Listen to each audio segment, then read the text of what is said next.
Baik, Assalamualaikum warahmatullahi wabarakatuh.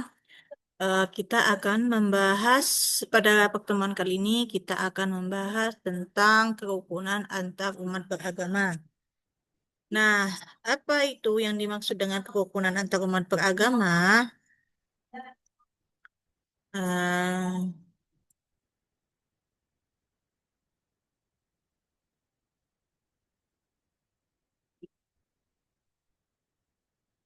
Islam agama rahmat bagi seluruh alam. Pertama, kita akan membahas tentang konsep Islam adalah agama rahmat bagi seluruh alam. Nah, berasal dari kata kita harus paham dulu kata Islam itu yang dimaksud dengan berdamai itu seperti apa. Nah, bahwasanya Islam itu berarti damai, selamat, sejahtera, penyerahan diri, taat dan patuh. Pengertian tersebut menunjukkan bahwa agama Islam adalah agama yang mengandung ajaran untuk menciptakan kedamaian, keselamatan, dan kesejahteraan hidup umat manusia pada khususnya dan seluruh alam pada umumnya. Nah, agama Islam ini adalah agama yang Allah turunkan sejak manusia pertama, yakni Nabi pertama, yaitu Nabi Adam alaihissalam. Namun agama Islam itu kemudian Allah turunkan secara berkesinambungan kepada Nabi dan Rasul-Rasulnya. Nah, dari akhir proses penurunan agama Islam itu baru terjadi pada masa kerasulan Nabi Muhammad SAW pada awal abad ke-7 Masehi. Nah, bagaimana yang disebut dengan Islam sebagai agama rahmat bagi seluruh alam itu karena ajaran agama Islam ini tentu memiliki beberapa karakteristik. Yang pertama, karena sesuai dengan fitrah hidup manusia. Artinya, ajaran agama Islam ini mengandung petunjuk yang sesuai dengan sifat dasar manusia, baik dari aspek keyakinan, perasaan, maupun pemikiran yang sesuai dengan kebutuhan hidup manusia. Kemudian, agama Islam ini merupakan ajaran yang sempurna. Artinya, materi ajaran Islam ini mencakup petunjuk seluruh aspek kehidupan manusia, termasuk petunjuk yang disampaikan secara eksplisit dan yang disampaikan secara implisit. Kemudian yang ketiga itu kebenarannya mutlak. Artinya, kemutlakan ajaran Islam ini dikarenakan berasal dari Allah yang Maha Benar itu. Kemudian, agama Islam ini mengajarkan keseimbangan dalam berbagai aspek kehidupan, termasuk dua tugas utama diciptakan di muka bumi, merupakan cerminan adanya keseimbangan dalam kehidupan manusia. Kemudian ada fleksibel dan ringan. Artinya, ajaran agama Islam ini memperhatikan dan menghargai kondisi masing-masing individu dan tidak memaksakan umatnya untuk melakukan perbuatan di luar batas kemampuannya. Kemudian yang keenam itu berlaku secara universal. Artinya ajaran Islam ini berlaku untuk seluruh umat manusia di dunia sampai di akhir masa.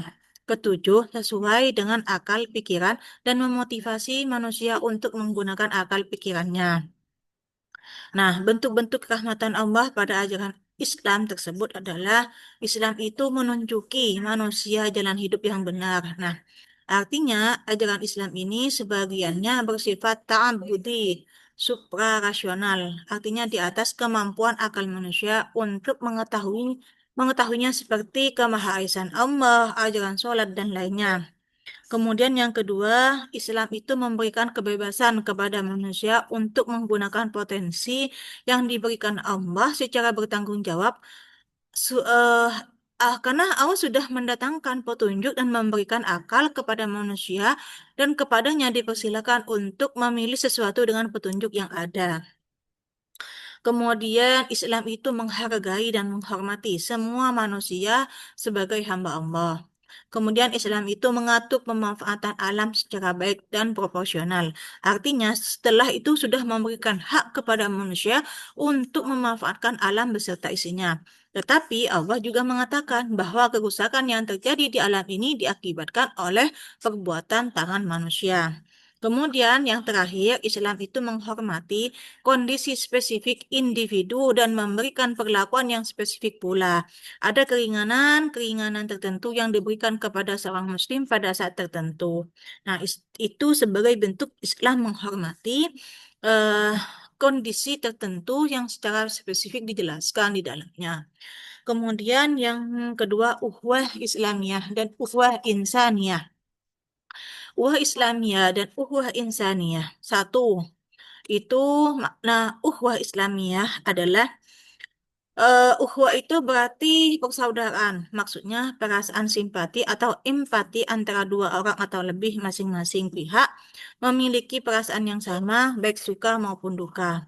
Nah, menurut Muhammad Qutbi, landasan ukhuwah Islamiyah ini yang harus dipatokkan terlebih dahulu adalah kemurnian akidah dan ketaatan menunaikan syariah serta kemampuan melaksanakan pola penampilan akhlakul karimah. Nah, antara sesama Muslim ada sikap saling eh apa dalam persaudaraan ini, ukhuwah Islamiyah sesama Muslim juga berarti saling menghormati dan saling menghargai realitivitas masing-masing sebagai sifat dasar kemanusiaan. Antara sesama Muslim tidak ada sikap saling permusuhan, sikap saling islah dan menasihati itu yang dituntut. Seorang Muslim itu dilarang untuk mengolok-olok saudaranya yang Muslim. Nah, kemudian yang kedua itu makna uhwah insaniyah. Persaudaraan sesama manusia disebut dengan ukhuwah insaniyah. Artinya, persaudaraan ini dilandasi oleh ajaran bahwa semua umat manusia adalah makhluk Allah. Jadi, manusia diciptakan Allah pada dasarnya berasal dari unsur yang satu. Perbedaan keyakinan dan agama juga merupakan kebebasan pilihan yang diberikan Allah. Hal ini harus dihargai dan dihormati. Kemudian, kebersamaan dalam pluralitas beragama. Kebersamaan dalam pluralitas beragama ini, eh, kita harus pahami dulu apa itu pluralisme. Pluralisme ini diterjemahkan dalam berbagai interpretasi.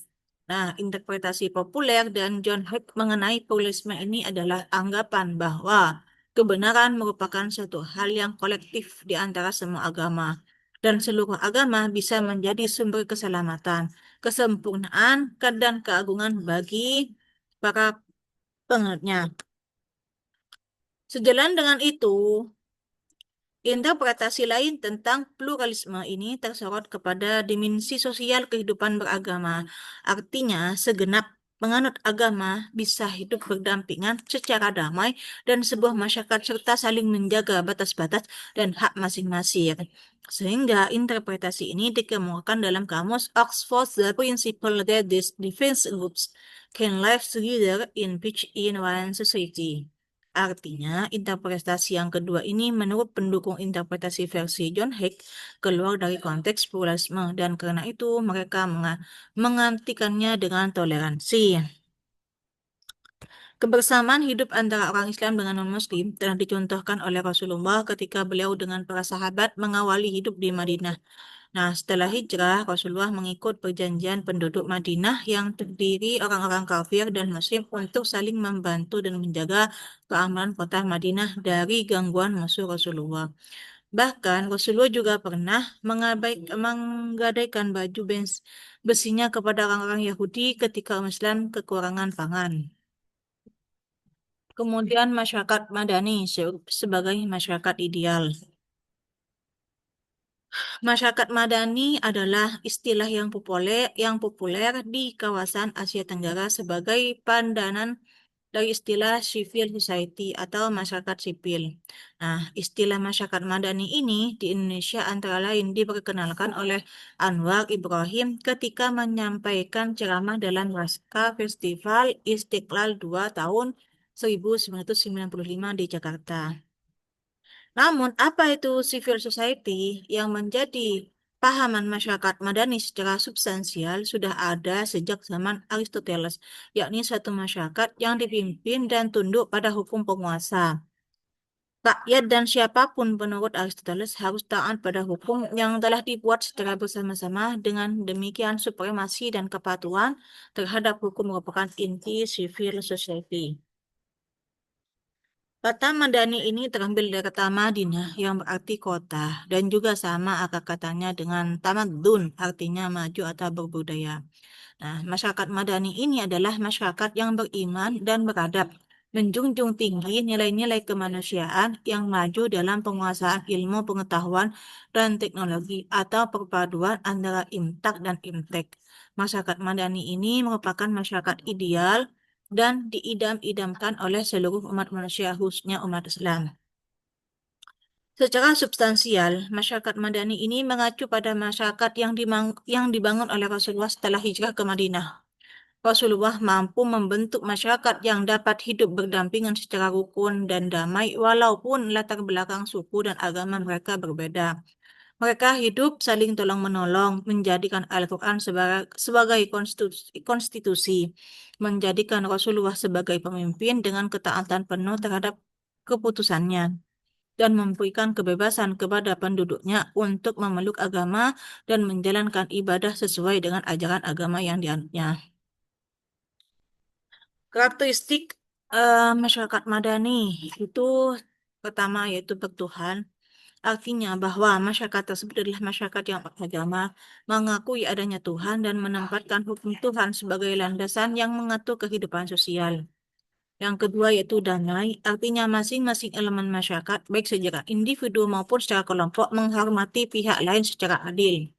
Kemudian tolong-menolong, tanpa mencampuri urusan internal individu lain yang dapat mengurangi kebebasannya. Yang keempat yaitu toleran, artinya tenggang rasa terhadap sesama dan tidak mencampuri urusan pribadi pihak lain yang telah diberikan Allah sebagai kebebasan manusia dan tidak merasa terganggu oleh aktivitas pihak lain. Kemudian yang kelima itu keadilan, artinya setiap anggota masyarakat memiliki hak dan kewajiban yang seimbang untuk menciptakan kedamaian. Kemudian berperadaban tinggi, artinya bahwa masyarakat tersebut mencintai ilmu pengetahuan dan memanfaatkan ilmu dan teknologi tersebut untuk kemaslahatan hidup umat manusia. Kemudian berakhlak mulia, artinya akhlak mulia juga merupakan cerminan masyarakat madani karena relevansinya dengan nilai-nilai ketuhanan. Peranan umat Islam dalam mewujudkan masyarakat madani. Pertama, dari kualitas SDM umat Islam. Karena umat Islam ini sebagai umat yang terbaik dan unggul seperti yang terdapat yang dijelaskan dalam surah Al-Imran ayat 110.